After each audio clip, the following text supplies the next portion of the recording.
Application नहीं है, ये सिंगल पेज एप्लीकेशन है।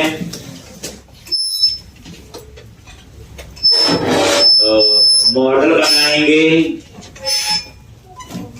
फिर कनेक्शन सिंग भी लिखेंगे कोड पर। तो कनेक्शन सिंग ही लिखना था, तो ये थी ऐप सेटिंग डॉट जेएसएन, इसमें वेब डॉट कॉन्फिग नहीं हो।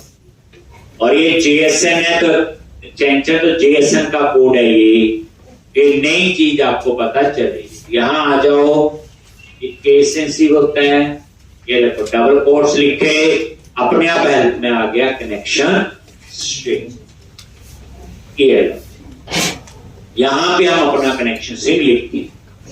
दोबारा देखो कैसे आया, ऐसे था बाय डिफॉल्ट, पहली कर्ली ब्रैकेट के अंदर, और ये कनेक्शन स्ट्रिंग लॉजिक, और यहां पे कनेक्शन सिंक की का नाम कौन एसटीआर, और सबसे पहले क्या लिखेंगे, server tab slash SQL express, ये डाटाबेस सर्वर का नेम है। उसके बाद क्या लिखते हैं बोलो, डेटाबेस, डेटाबेस का नेम, किस नेम से डाटाबेस बनाना है, तो डीबी अंडरस्कोर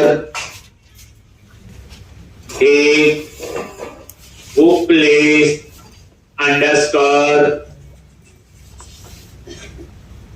1144, कुछ भी डाटाबेस का नेम आप रख, बुक का तो मैंने ये रख लिया। उसके बाद क्या लिखते हैं, इंटीग्रेटेड सिक्योरिटी, चीजें तो वही है, इज इक्वल टू ट्रू,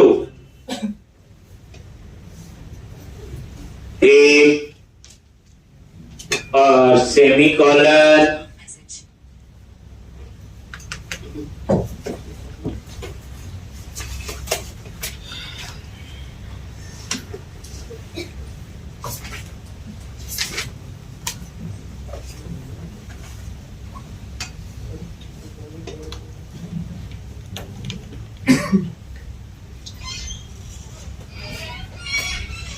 एक सेमीकोलन,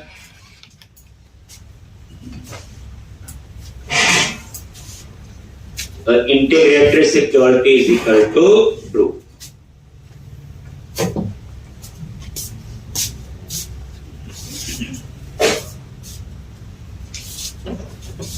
अब क्या करना अपने आगे, यहां नियम, यहां पे आपको लिखना है मल्टीपल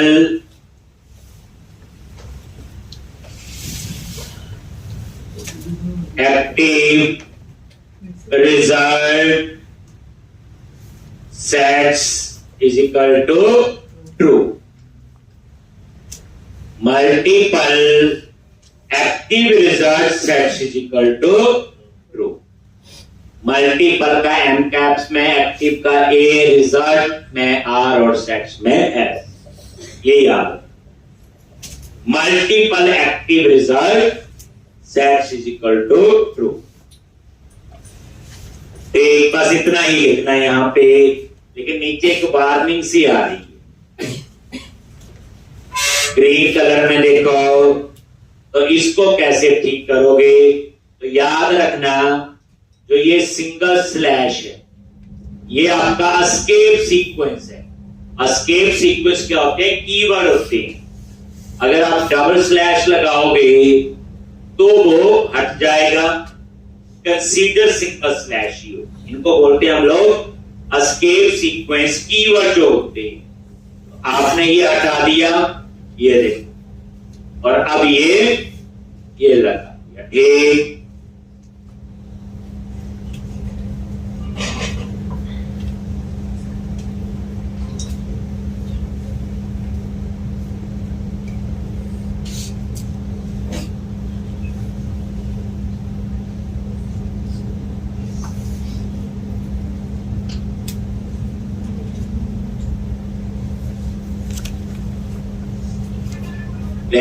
तो इस तरह से ये आपका डबल, ठीक है जी। सिंगल स्लैश लगाओगे तो एरर देगा, डबल स्लैश लगाना पड़ेगा तभी काम करेगा। कहने का तो मेरा ये कीवर्ड है, single slash keyword. Double slash लगाओगे तो सिंगल स्लैश कंसीडर। तो इस तरह से ये आपका आ गया कनेक्शन स्ट्रिंग। अब आपने क्या करना है, तो ये आपने पूरा, ठीक है जी। अब हम बनाएंगे मॉडल। इतना अपने पास कनेक्शन सिंग यही था, इतना ही कोड आपको लिखना है। और ऑरेकल होगा तो ऑरेकल का कनेक्शन सिंग लिख दोगे, जो भी आपका डेटाबेस हो। उसके बाद एक फोल्डर बनाओ मॉडल्स नाम से, तो ऐड न्यू फोल्डर। प्रोजेक्ट पे राइट क्लिक किया, ऐड न्यू फोल्डर मॉडल। मैंने बना हुआ किसी नहीं है ना ये मॉडल। और इसके अंदर बुक नाम का मैं मॉडल बनाऊंगा, जिसमें बुक आईडी होगा, टाइटल होगा, ऑथर होगा, आईएसबीएन होगा, प्राइस होगा, ऐसे कुछ मेंबर होंगे। अब मॉडल्स पे राइट क्लिक करो, ऐड क्लास, और इसका नेम दे दिया आपने बुक। और यहां पे आप लोग क्या करोगे,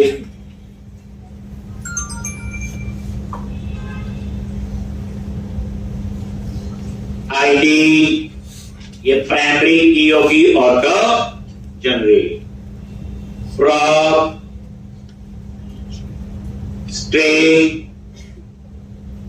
नेम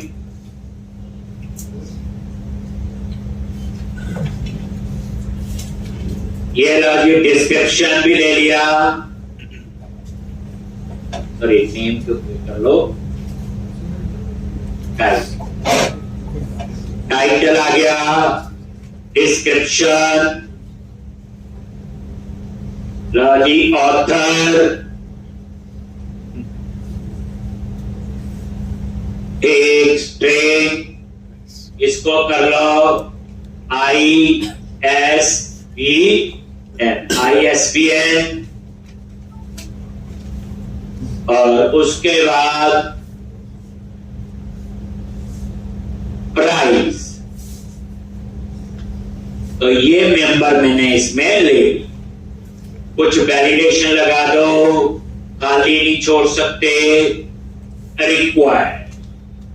इसमें आप देखोगे सब हेल्प अपने आप आती है।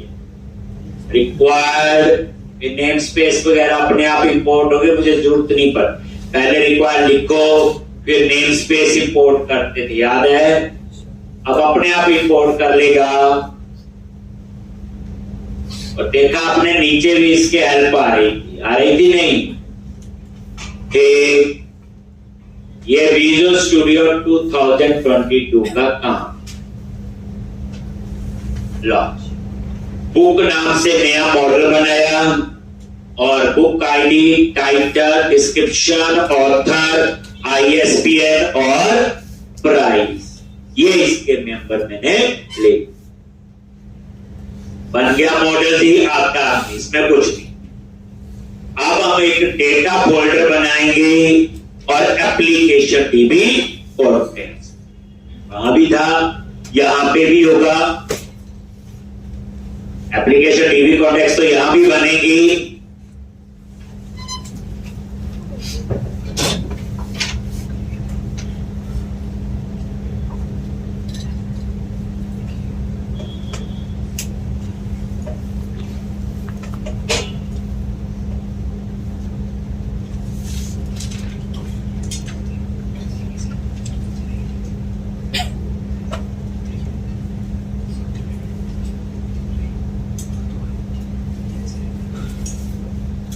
हो गया जी।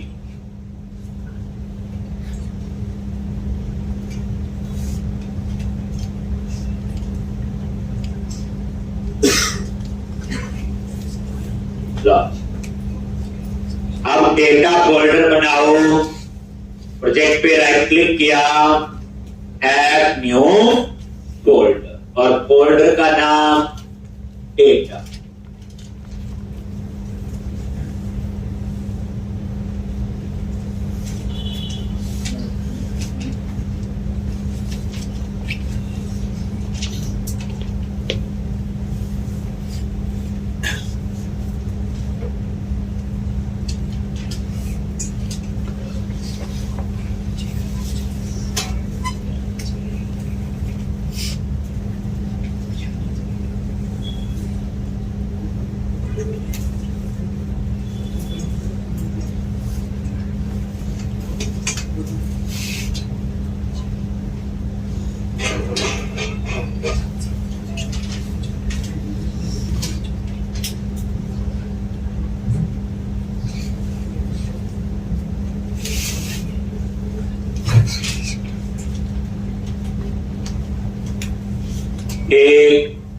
अब डेटा पे राइट क्लिक करो, ऐड क्लास, और क्लास का नेम एप्लीकेशन डीबी कॉन्टेक्स्ट बन गया।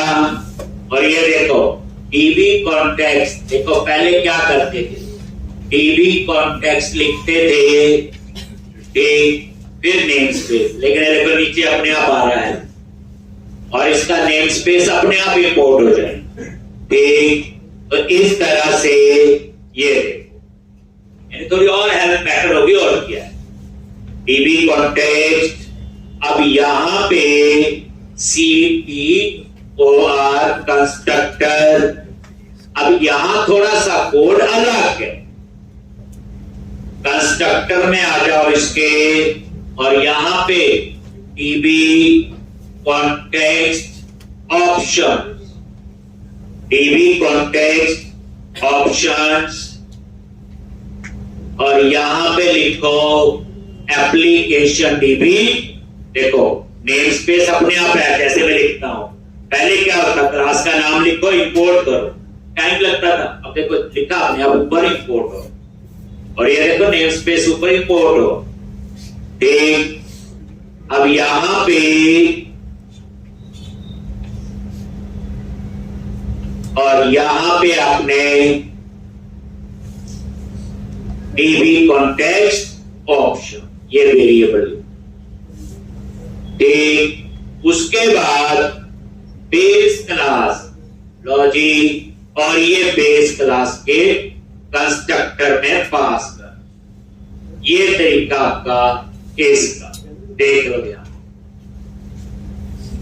पहले ऐसे नहीं, ये डीबी कॉन्टेक्स्ट ऑप्शन टाइप का वेरिएबल ले लिया, और ये बेस क्लास कौन सी है, डीबी कॉन्टेक्स्ट। इस बेस पे F12 प्रेस करो, चेक कर।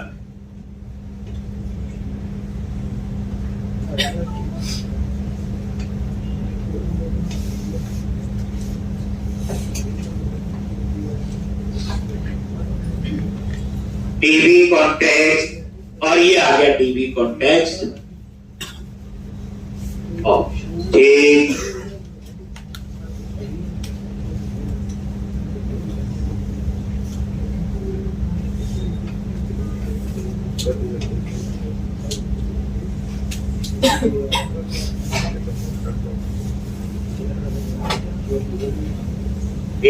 डीबी कॉन्टेक्स्ट ऑप्शन, वहां ऐसे नहीं होता था, कनेक्शन सिंक होता।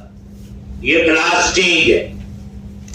अब उसके बाद यहां पे वही जो हम लिखते थे, प्रॉप डीबी सेट, और ये देखो कौन सी क्लास है वो, ये देखो आगे ना हेल्प में बुक, नहीं तो पहले बुक लिखना था, नेम स्पेस, ये देखो, और ये इसकी प्रॉपर्टी का नाम, जिससे हम इस टेबल को एक्सेस करें।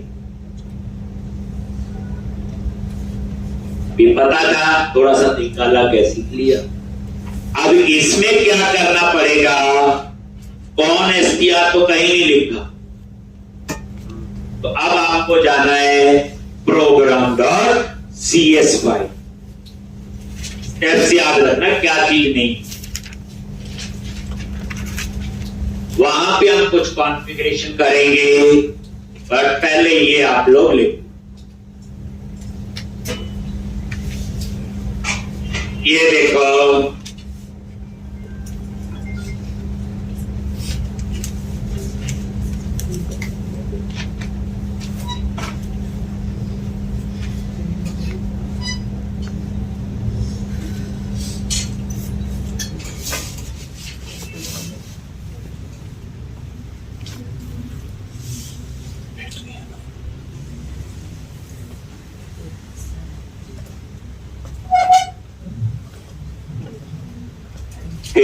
अब यहां पे ये देखो, ये हो गया जी।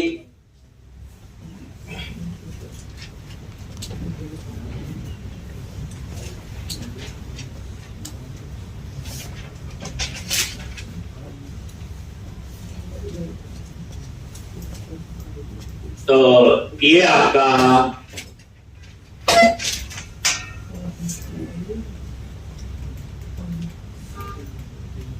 अब आपने क्या करना है, प्रोग्राम डॉट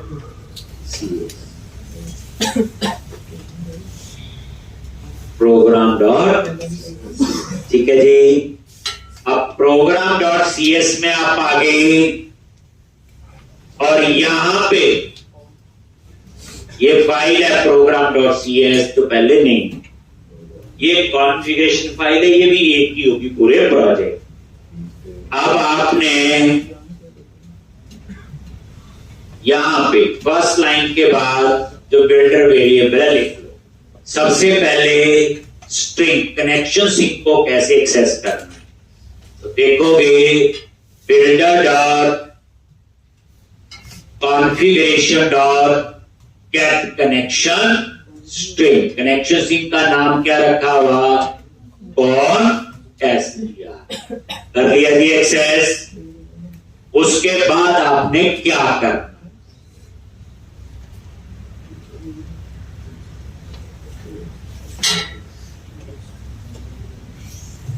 उसके बाद आपने क्या करोगे, कनेक्शन सिंक, फिर लिखना है builder dot services dot add dB context, और इसके अंदर दे दिया एप्लीकेशन डीबी कॉन्टेक्ट। देखो अपने वेल्थ में आपकी क्लास आ गई,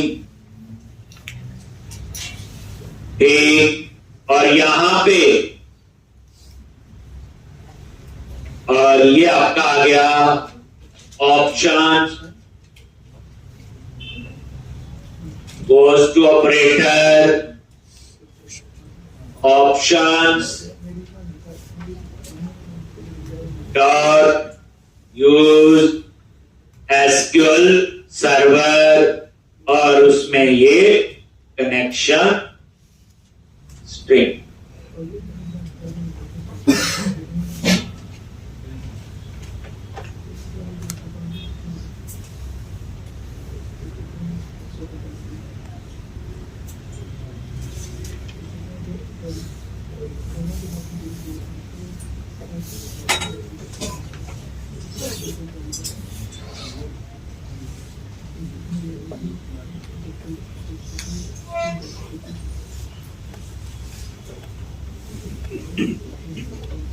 Options dot use SQL server.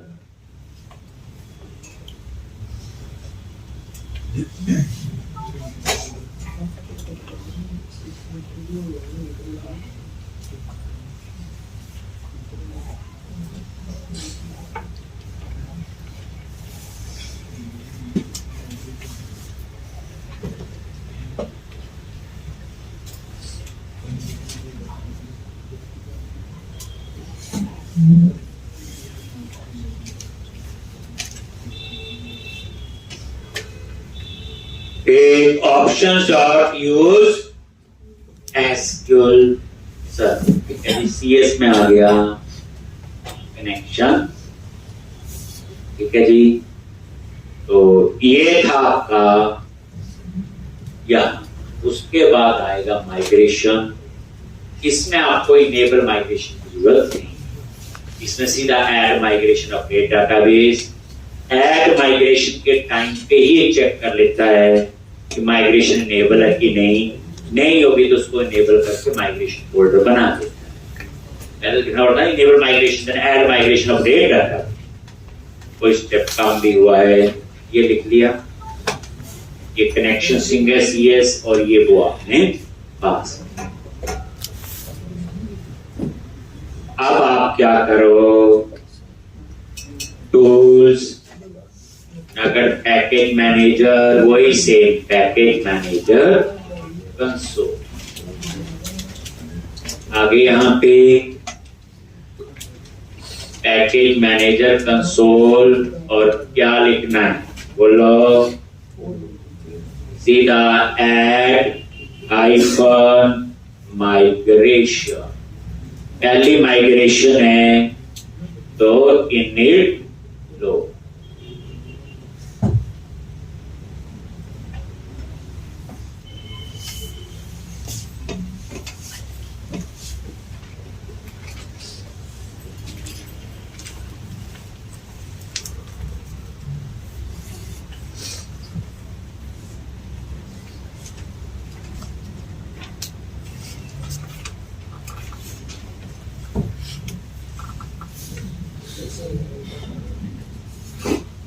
Add hyphen migration और इनिट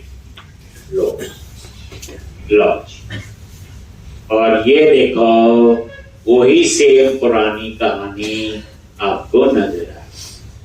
यहां नजर मारो, ये माइग्रेशन फोल्डर बंद और ये इनिट लोड क्लास, और थोड़ा सा यहां देखो क्रिएट टेबल नाम आ गया फोर्स। पहला column ID, data type in, nullable, calls, और इसको क्या बनाया हुआ आइडेंटिटी। और ये जो 1 लिखा हुआ 1 ये स्टेप और फॉरवर्ड है। इसका मतलब 1 से स्टार्ट करेगा, 1 का ही स्टेप होगा, यानी 1 2 3 4 5। अगर बस 1 की जगह लिख दो 100 तो 100 से शुरू करेगा स्टेप पर, तो 100 101 100 2 100 3 100 ऐसे 5 स्टेप कर दो उस तरह। बस होता है इनिशियल कहां से शुरू करना और स्टेप। बाकी तो पता ही है, टाइटल, डिस्क्रिप्शन, सबकी डाटा टाइप क्या ली इन्होंने, एनवेयर बताया हुआ। एनवेयर में तो कुछ भी आ सकता है, यूनिकोड को सपोर्ट करता है, मैंने शुरू में समझाया। ISBN प्राइस, और ये देखो इसको क्या बना दिया इन्होंने, ब्रांड। अब पैकेज मैनेजर कंसोल पे दोबारा से आ जाओ और यहां लास्ट कमांड क्या लिखनी है, अपडेट हाइफन डेटा बेस। अब वो देखो पहली बार पढ़ो तो कितना टाइम लगता है। अब हमने यहां पे डन आ गया तो इसका मतलब डाटाबेस बन। अब आप देखना है, एक बार हम ये सारा क्लोज कर दो, ये भी क्लोज कर दिया, यहां भी क्लोज, और कहां पे व्यू में गए और सर्वर एक्सप्लोर। यहां इस लिस्ट में डाटाबेस नहीं आ रहा है, हम इसे ऐड करें। डाटाबेस का नेम कहां से देख लो, ये है हमारा, यही दिया था। अगर ये डाटाबेस नहीं बना होता तो ये हमें एरर देता कि सेम नाम का है, इसलिए बना है तभी है। कैसे, सर्वर एक्सप्लोरर में आ जाओ बच्चे, डाटा कनेक्शन पे राइट क्लिक करो, ऐड कनेक्शन, पहले अपने आप बदल, हाँ, ऐड कनेक्शन। तो एक नई चीज समझो बच्चे, ये जितने भी नीचे नजर आ रहे ये डाटाबेस नहीं, ये सारे डाटाबेस के कनेक्शन। अगर आप किसी कनेक्शन को राइट क्लिक करके यहां से आप डिलीट कर दो तो इसका मतलब ये नहीं हुआ कि डाटाबेस डिलीट हो गया, जस्ट कनेक्शन डिलीट।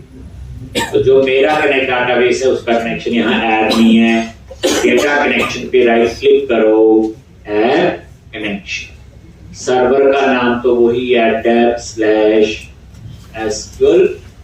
एक्सप्रेस।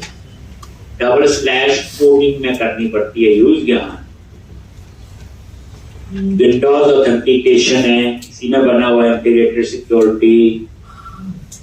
और यहां पे ऑप्शनल चूज कर लो, इनक्रिप्ट। क्या चूज कर लिया? ऑप्शनल। और यहां पे डाटाबेस सिलेक्ट कर लो या लिख दो जो डाटाबेस हमें चाहिए। बन चुका होगा डाटाबेस तभी ऐड होगा, नहीं बना होगा तो ऐड ही नहीं। देन क्लिक ऑन ऐड और ये देखोगे यहां वो डाटाबेस कहीं ऐड हो जाना। तो आपको ASP.NET कोर में ये पता चल गया कोड बस से डाटाबेस कैसे बनाते हैं। जो मैंने ये देखो डाटाबेस हमारा ही है, टेबल पे गई और ये बुक्स नाम से टेबल। चले आगे, चल। तो कोर बस से कोई बोले ASP.NET कोर में कनेक्शन कहां लिखते हैं? appsetting.json में। बाकी 3 पैकेज इंस्टॉल करने हैं, बताया था कल। एक एंटी ब्रेकर कोड, बाकी तो थोड़ी कॉन्फ़िगरेशन program.cs में जो पहले नहीं करनी पड़ी। इनेबल माइग्रेशन की हमें जरूरत नहीं। हो गया जी डाटाबेस पर। अब मुझे पेज बनाने हैं तो ये आप पेजेस के अंदर ही बनेंगे, पहली बात याद है। तो पेजेस पे राइट क्लिक किया, इसके अंदर एक फोल्डर बना। जितने भी पेज बनने हैं, वेब पेज बोलो तो न्यू फोल्डर और इसका नाम दे दिया बुक लिस्ट। कुछ भी नाम रख सकते हो फोल्डर का, बुक लिस्ट, क्योंकि बुक्स के हैं तो मैंने वहीं पे रखनी।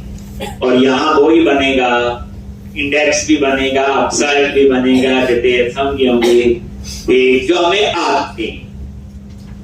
ठीक, तो बुक लिस्ट पे गए और हम यहाँ पेज बनाएंगे। तो बुक लिस्ट पे राइट क्लिक किया, ऐड रेजर पेज।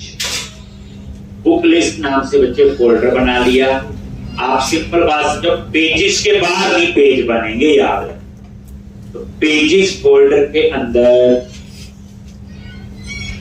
आप ये पेज बनाओ।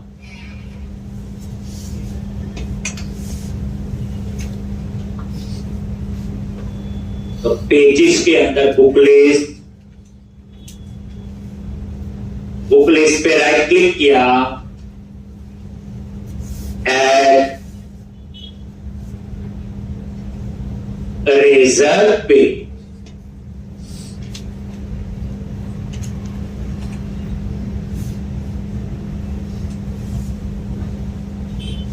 और ये रेजर पेज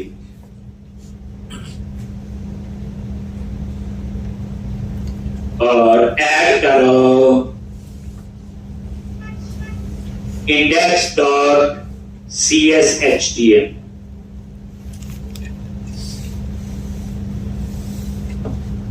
और ऐड कर।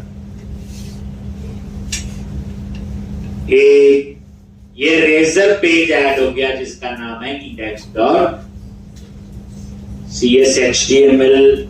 इसमें 2 फाइल है, एक इसकी कोड फाइल है ये देखो, और एक इसकी HTML CSHTML single page application. सारा काम यहां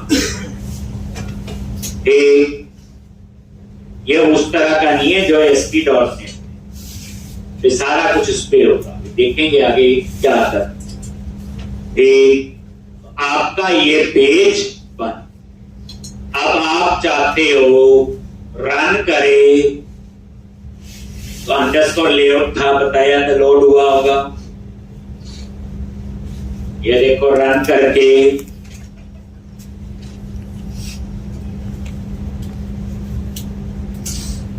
ये आ गया जी। अब यहां पे आपने एक ऑप्शन और लगानी है, बुक लिस्ट मेन्यू। कैसे लगाओ? तो यहीं पे आ जाओ, ये देखो शेयर के अंदर अंडरस्कोर लेआउट। ध्यान से देखो, अंडरस्कोर लेआउट में वो नेविगेशन बार है जो आपको ऊपर नजर आ रही, और इसमें ये ऑलरेडी कुछ ऑप्शंस हैं, होम और प्राइवेसी। इसके बाद मैंने अपनी ऑप्शन ऐड करनी, मीनिंग तो वही रहा, पर चीजें थोड़ी चेंज। LI और ये हम लगाते हैं यहां पे एंकर टैग और क्लास, और ये आपकी बूटस्ट्रैप क्लास। तो ऊपर वाली यूज कर लो ताकि लुक सेम रहे।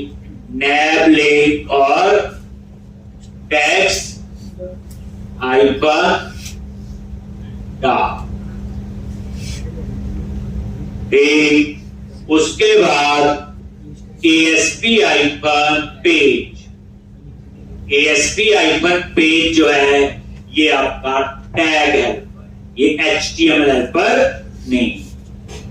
और यहां पे क्या पाथ लिखोगे? /book list. पेजेस फोल्डर तक का पाथ खुद उठा लेगा, तभी मैंने बोला सारे पेज वहां बनाने। और बुक लिस्ट के अंदर मैंने जो फाइल बनाई उसका नाम क्या था? इंडेक्स। और उसके बाद यहां पे आप टेक्स्ट दे दो जो टेक्स्ट आप देना चाहते।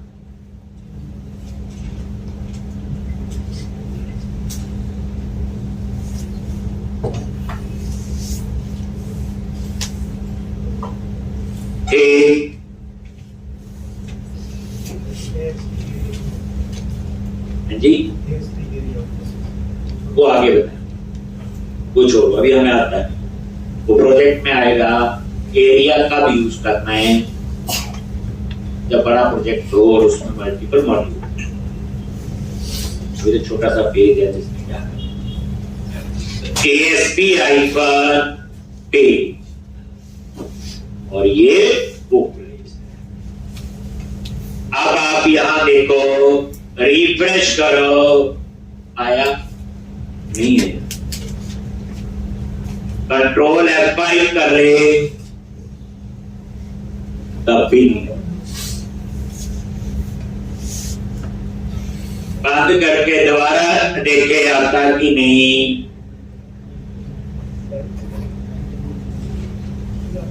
क्योंकि पुराने में तो ये होता था HTML में चेंज, अब आ गया। बुक लिस्ट पे क्लिक करोगे, काम भी कर रहा है, पहले नहीं आ रहा। तो याद रखना, ये गलती लगती है माइक्रोसॉफ्ट से। पुराने भी जो शुरू में था कि प्रोजेक्ट को रन रखो, HTML में चेंज करो, रिफ्रेश करो, आउटपुट आ जाती थी। तो यहां पे वो एक पैकेज ऐड करना भूल गए, हम उसे ऐड कर। कैसे करते हो? ये देखो, टूल्स मेन्यू पे गए, नगद पैकेज मैनेजर, मैनेज नगद पैकेजेस फॉर सॉल्यूशन।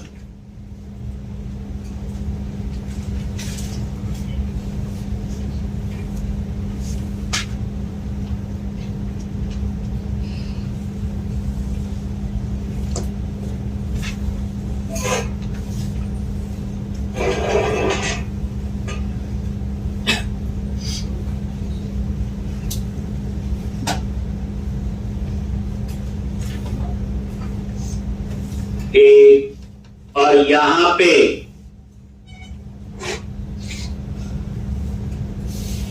पैकेज कौन सा,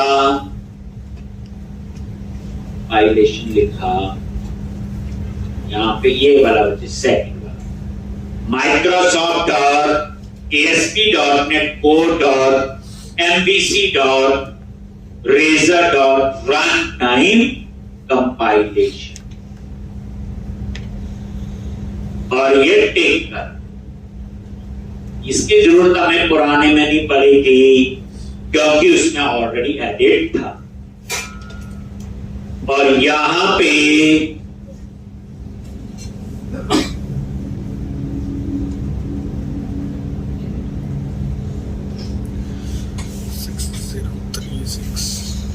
ये नहीं आ रहा था, ये नहीं आ रहा था, जमीन में आ जाता है।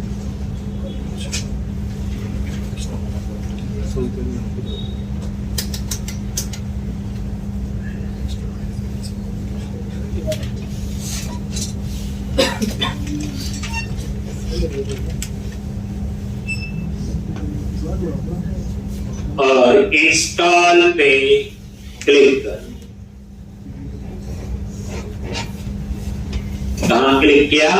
इंस्टॉल 6.0.36 यही वर्जन यूज कर रहे हैं हम लोग .NET 6 इंस्टॉल और आई एक्सेप्ट और ये देखोगे तो ये पैकेज इंस्टॉल देखना इंस्टॉल हुआ कि नहीं। प्रोजेक्ट पे नेम पे डबल क्लिक करो, ये यहां पैकेज और JSON नहीं, ये देखो हो गया ना ये वाला। अब इस पैकेज को आपको ऐड करना है program.cs। अब आ जाओ आप लोग program.cs फाइल यहां। अब ध्यान से देखो यहां इन्होंने एक लाइन लिखी है builder.services.add razor pages। अब रेजर पेज रिफ्रेश होते हैं तो यहां पे इसके अंदर डॉट करके add razor run time compilation ये चीज लास्ट में ऐड। अब वो प्रॉब्लम नहीं आएगी जो पहले।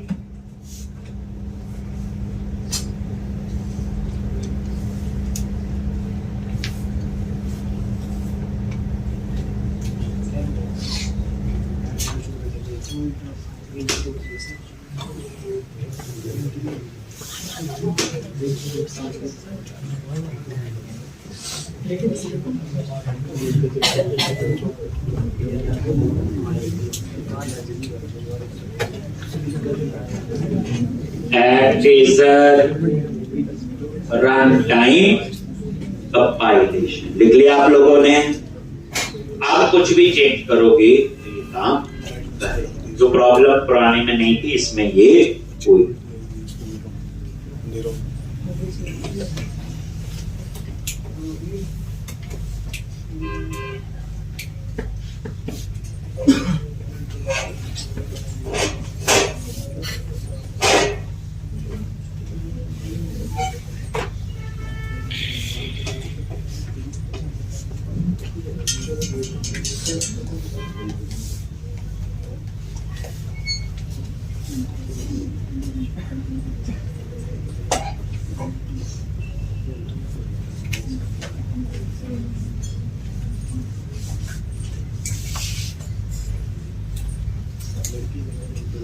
ठीक, तो अब आप क्लोज कर लो तो इतना काम तो आपका ये हो। अब हम लोग इस पेजेस वाले बुक लिस्ट और इंडेक्स आगे इस पेज पे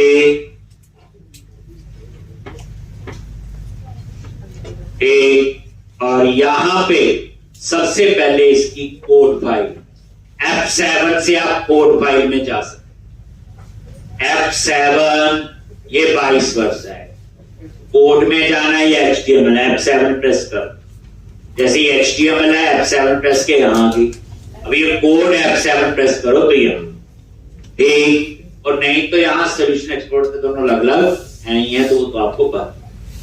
अब इस कोडिंग में आप आ जाओ तो यहां थोड़ा सा कहानी आप समझे। तो सबसे पहले डाटाबेस एक्सेस करना है। डिस्प्ले का कोड होगा ना इंडेक्स पे, पेज अलग अलग, इंडेक्स पेज का काम है डिस्प्ले। अब सर्च का पेज अलग बनेगा, ये सिंगल पेज एप्लीकेशन। ध्यान से प्राइवेट याद ही है, read only application dB context. एक वेरिएबल डिक्लेयर कर लिया, बस इसमें मैंने अंडरस्कोर लगाया है। याद रखना जो क्लास लेवल वेरिएबल होते हैं हम उसमें अंडरस्कोर लगाते हैं, और ऐसा कोई रूल नहीं, ये कन्वेंशन फॉलो कर ली, नहीं भी करोगे तो भी कोई प्रॉब्लम, पर फिर भी अंडरस्कोर कॉन्टेक्स्ट। अब आप इसके कंस्ट्रक्टर में आ जाओ। अब अब मैं आपको बताऊंगा DI का कंसेप्ट, डिपेंडेंसी इंजेक्शन, जो आपका पुराने में नहीं। DI क्या होता है? डिपेंडेंसी इंजेक्शन, यानी जिस भी क्लास को यूज करेगा उसके बाद उसका ऑब्जेक्ट अपने आप डिस्ट्रॉय करते, हमें डिस्ट्रॉय करने की जरूरत नहीं। हमें डिस्ट्रॉय करने की जरूरत नहीं है। मतलब ये है कि ऑब्जेक्ट बनाएगा और ऑब्जेक्ट को क्या कर देगा? वो डिस्ट्रॉय। ठीक, तो यहां पे अगर मैं सिंपल और समझाऊं, जैसे मान लो आप कहीं घूमने जा रहे हो, कहीं ट्रैकिंग पे गए इस पहाड़ पे, हम क्या करते हैं? बैग में जरूरी चीजें होती हैं, पानी, बिस्किट, चने, कुछ चीज होगी। जब जरूरत पड़ी पानी, बैग से बोतल से निकाला, पानी पी लिया, बिस्किट जो भी था। लेकिन अगर आप ऐसा कुछ नहीं और ट्रैकिंग पे चले गए और ऊपर जाके पानी पीना है, तो वहां ढूंढोगे कहां पानी पिएंगे, कुछ खाना है तो ढूंढोगे। ठीक, तो वो काम था इससे पहले। अब क्या होगा? ये खुद ऑब्जेक्ट बना लेगा और खुद ही उसको डिस्ट्रॉय कर देगा जितनी उसको जरूरत होगी। और ये बड़ा इंपॉर्टेंट कंसेप्ट है, DI, डिपेंडेंसी इंजेक्शन। पर क्या है? तो कोई बच्चा हमें लिखवाए तो पढ़ा, कौन पढ़ के आया? सच है।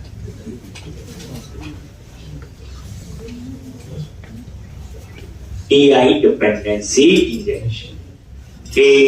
आपने देखा नहीं, पुराने में हम ऑब्जेक्ट बनाते थे, देखना। अब मैं इस कंस्ट्रक्टर में आ गया, एप्लीकेशन DB टाइप का इंस्टांस पास किया और अंडरस्कोर कॉन्टेक्ट,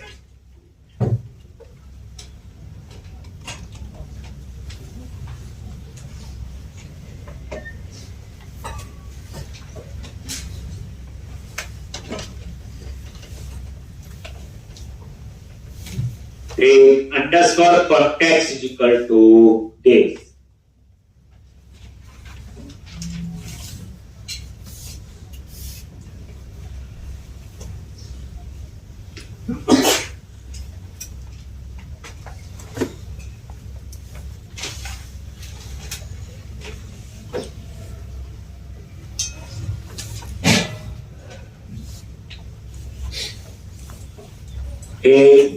अंडरस्कोर कॉन्टेक्ट, ये देखो इनिशियलाइज कैसे हुआ।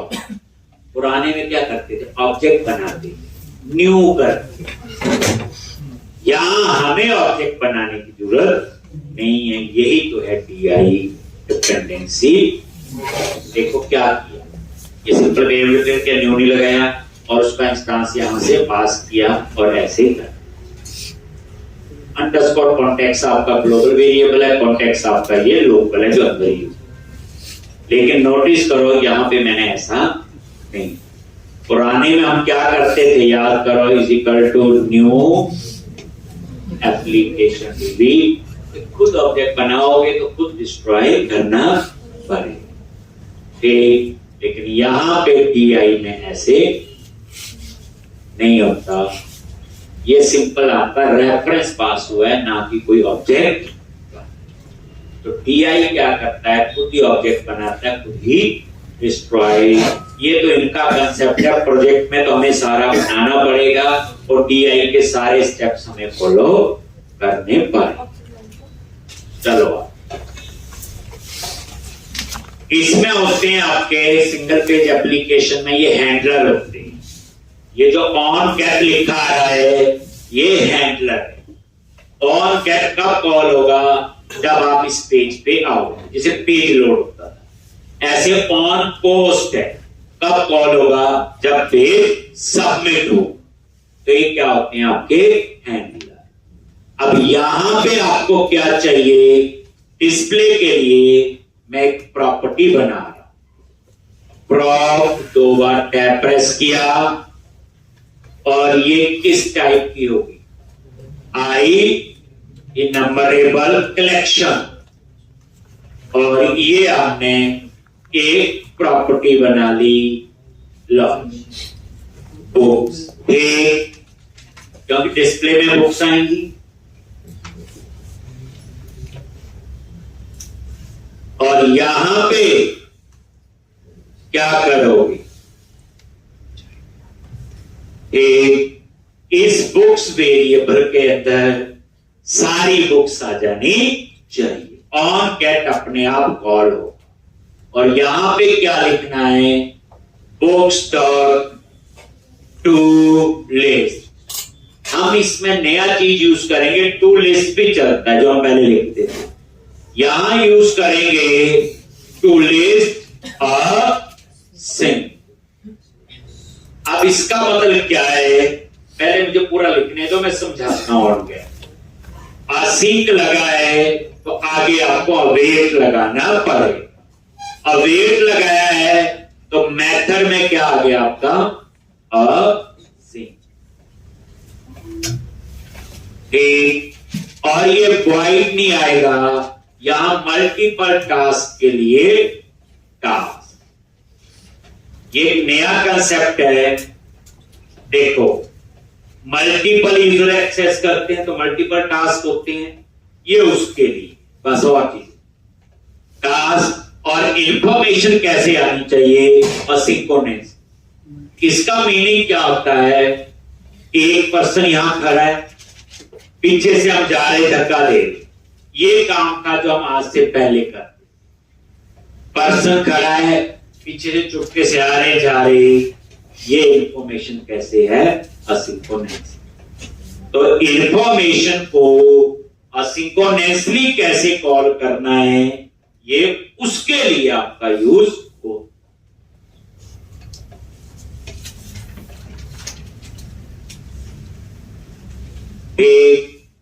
असिंक्रोनसली कैसे कॉल करना है, ये उसके लिए यूज होता है। ये देखो context dot books dot to list a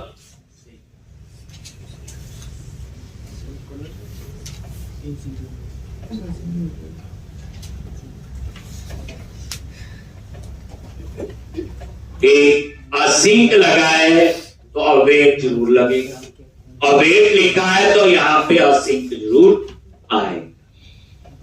task होता है रिटर्न, हम कुछ नहीं रिटर्न कर रहे, टास्क लिख दिया, कुछ करना होगा वो आगे बताएं। लॉज आप एक काम करो, यहां ब्रेक पॉइंट लगा के देख लेते हैं कि यहां चलता भी है कि नहीं। रन किया, वेरीफाई करते, नई चीज पढ़ रही पता नहीं होता है, ठीक है गलत है, हमें क्या बता।